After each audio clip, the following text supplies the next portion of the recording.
if you are fortunate to have an outlet or be on TV or have a popular podcast or be on the radio or be behind the mic, right, as I am, if you don't open up a show today talking about the NFL and Brian Flores and the mess that is right now, the New York Giants and the Miami Dolphins, I got news for you. You shouldn't be on the air. You shouldn't have a mic. You shouldn't have a platform. Because this story, it goes deeper than really just sports. When we start to dive into, first of all, we didn't even mention yesterday with the sports gambling element with Ross. Then you start to dive in it from a societal standpoint. And I'll tell you this, I watched Brian Flores on TV multiple times this morning. Multiple. Early with the Today and then on ESPN, which, you know, again, I can't take the softball questions, but whatever. That's besides the point. I'm sorry. I couldn't deal with that nonsense. But I saw a very frustrated, angry, sad, despondent, almost like defeated individual. And, of course, he's going to, you know, he'll have the lawyers, and they got to be present. And rightfully so. But the more information that keeps coming out, I mean, I believe where there's smoke, there's fire. That's what I believe. And I also believe, you know, the whole innocent until proven guilty, you know, back it up, show me, where's the proof? And the more I read about this, and the more I look at the lawsuit, and it's lengthy, by the way, I start to believe, now, like, for instance, start with the Giants. I'm not going to say the football Giants are a racist organization. I'm not. And by the way, I threw it out on Facebook, and there's already well over 150-something odd comments, just to get people's thoughts on it. Right? And my thought is this. Let me just start here. I think there's so many layers to peel back. If you look at Miami and Stephen Ross, the Dolphins owner, said, hey, tank and lose games, first of all, he's going to be done as an owner, right? Because the league preaches integrity. And if those actions are true, then this shows you the league's integrity can be easily compromised, especially now that the NFL welcomes the sports betting, sports gambling element. So the optics there, we'll keep it right there, are bad. As for the Giants, yeah, I do think there's a little smoke and there's a little fire. And sure, you got to add context. I understand that. But why do you have an individual? Why would an individual want to risk his entire coaching career in the NFL if he doesn't have something concrete to back it up? And then yesterday, and we kind of chuckled about it, but the more I took a step back with the Belichick texts, I'm almost resigned to the fact that I think it was on purpose. I think Belichick sent those texts on purpose, not by mistake. Remember, this guy's always wanted to get back at Goodell and the commissioner. So you're going to try to convince me that the hoodie, Bill Belichick, who can remember every single play that he ran as a head coach or called over the last 25 years, such attention to detail, sent the wrong text to the wrong guy, I'm not buying it. I'm not. Remember, Flores was almost with the Patriots for like a decade. So, you know what? Bill can turn around the hoodie and say, plausible deniability. And then lastly, we got these multiple reports with the mystery quarterback. We want to assume that it was maybe Deshaun Watson or assume it could have been Tom Brady, where Ross wanted Flores to tamper with. So for, you know, we didn't even get into that kind of stuff yesterday, right? We did not even get into that. And it's just a can of worms, man. It goes deeper and deeper. And then you have the Giants. I don't think they're a racist organization.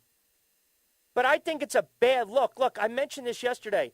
You never want to go on a job interview where you know you don't have a chance in hell. You don't. But see, the problem I have today with the Greenberg interview where you're asking them, well, why did you go on the interview? Well, what the hell do you think? He went on the interview. You want to know why he went on the interview? Because he realizes at the end of the day, these types of, jobs, these offers, they don't come every day. They don't. So, of course, I'm going to take an interview. Whether I'm a minority or not, I'm going to take an opportunity. I want to coach in the NFL. All right, you already got someone in mind, that's fine. But you know why I'm going to go? Because I'm going to man up. I'm going to suck it up. And hopefully I get the respect I deserve, showing up on time, being prepared, well-spoken, doing my DD, my due diligence, because I want to leave a good, lasting impression with you. Fine, I don't have the job, but I'm going to make an appearance, man. I'm going to tell you, when I leave, you know what I've already told you? You hired the wrong guy. You should have hired me. So to kind of press him on that is utter nonsense and BS and crap. And then you get into the Ross situation where you have to somehow, you got to have some stones sometimes when you're doing these interviews. And I get company people are company people. I get it. But I would have pressed a little more, what kind of concrete evidence do we have that Stephen Ross offered you $100,000 if you were tanking per loss? Now, again, I'm playing both sides here. So that's number one. And then, again, going back to the Giants for a second, you know what the Giants are culpable of? Just being jackasses again, right? Because this is what the franchise has been. So I'm going to play both sides for a minute. So just hear me out. They hired McAdoo. It didn't work out. They hired Shermer. It didn't work out. They hired tough guy Timmy Ball, Joe Judge. It didn't work out. Reports out of Miami were what? That Brian Flores really had a strong personality. Okay, fine. Rightfully so, man. Look at this guy's backstory. He's got a chip on his shoulder. So do I. I get it. I appreciate it. I admire it. I respect it. You rub people the wrong way. I mean, my goodness. Where we heard that before? Where we heard that before, right? But let me take it a step further now. So if anything, when you look at the Giants and the hiring practices and knowing that Flores could have been that guy in the witching hour, look, they didn't, and I'm trying to think of the proper verbiage. I think they just didn't go through, we look at the Rooney Rule, we look at the fairness, the competitive balance, right? Hiring minority candidates, which you have to, man, because the NFL has a major problem. So I think, if anything, they were very guilty of not honoring the, quote, spirit of the Rooney Rule, right? Because it comes off and it's a bad look.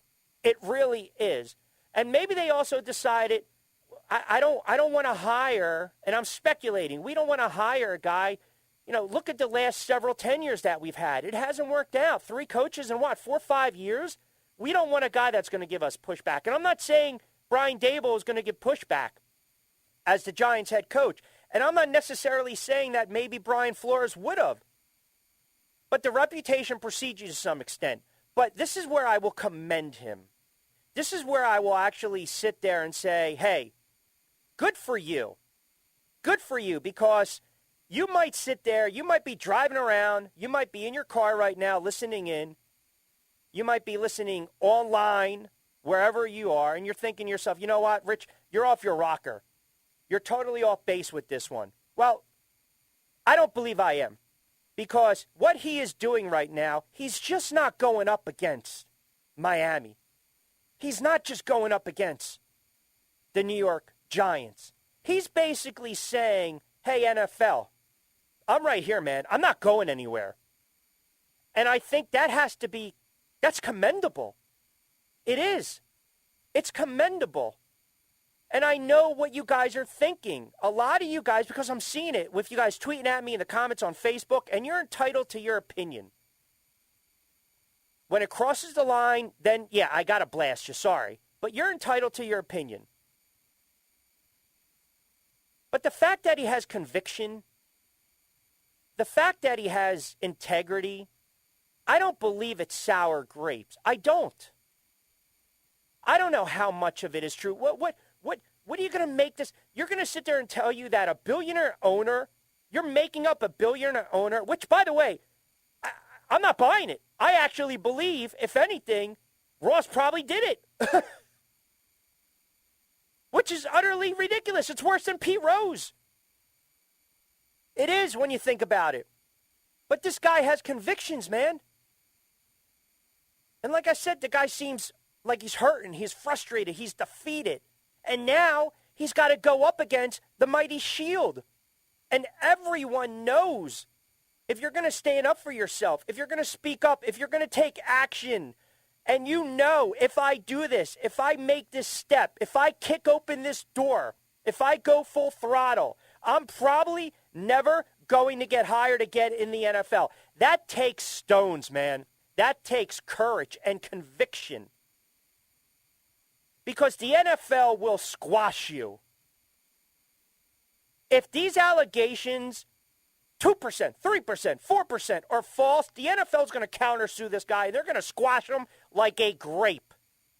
Why? How? Because they can do it. That's the power that this league has. That's the power. Who does Roger Goodell work for? He works for the owners. He makes them billions of dollars. They love Roger Goodell, right? Remember when the principal wanted to beat up, knock out Judd Nelson in the Breakfast Club when he's like, I'm a nice guy. I'm respect. Listen, that's Goodell. They look at him, nice guy, respect it, makes us money. They do not want to upset that apple cart, man. They don't.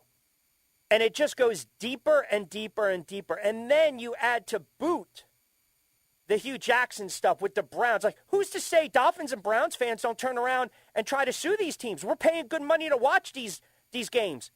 You know, my return on my investment, you're losing on purpose. You got an obligation to at least kind of put out the best product. I mean, the odds winning are not as high, proven, but still. This opens up a ridiculous can of worms for the league. It really does. And think about the timing, too. You know, which is a benefit when you think of Black History Month, but from a sports standpoint, sports gambling standpoint, you have arguably, the most bet-on event coming up in another week or so in the Super Bowl. I mean, think about the timing of that. I mean, you can't ignore this story. And like I said, if you're fortunate to be given a platform to speak on it, to do right by it, to debate it, to discuss it, to talk about it, if you're on the air today and you're talking about something else to start a friggin' show, I mean, talking college hoops, or in our backyard, you're talking about Ben Simmons or the Sixers or the Flyers. I mean, are you kidding me? Get the hell off the air. You don't deserve to be behind the mic. You got to be willing to talk about the things that make us feel uncomfortable. You have to. You have to. And this story is not going away. It's not. All right, 16 past the 4 o'clock hour. A lot of stuff to dive into on this Wednesday edition of Back Your Play. Rich Quinones here. Quickie timeout. We'll come back on the other side. O.J. Spivey is going to join us. We'll get his thoughts on this. He's covered the NFL for a long time as well. He's got some pretty interesting insight on this. I'm interested to hear what he has to say as well, all in on sports culture and history. So he is definitely a good source to kind of dive into on the other side. I see you guys are already tweeting at me. That's fine. Have at it. At Rich Q on Q. At 1490 Sportsbet. Hashtag the show. Back your play. I got a bunch of comments on Facebook. I promise you guys we want to read them off as well. So as I said, a busy Wednesday. We will get into the Super Bowl. We'll get into a little NBA, but we're going to do that pretty much in the 5 o'clock hour. Right now, we'll open it up to 609-445-1490. Keep it locked in to a Wednesday edition of BYP right here on AM 1490 Sports Betting Radio.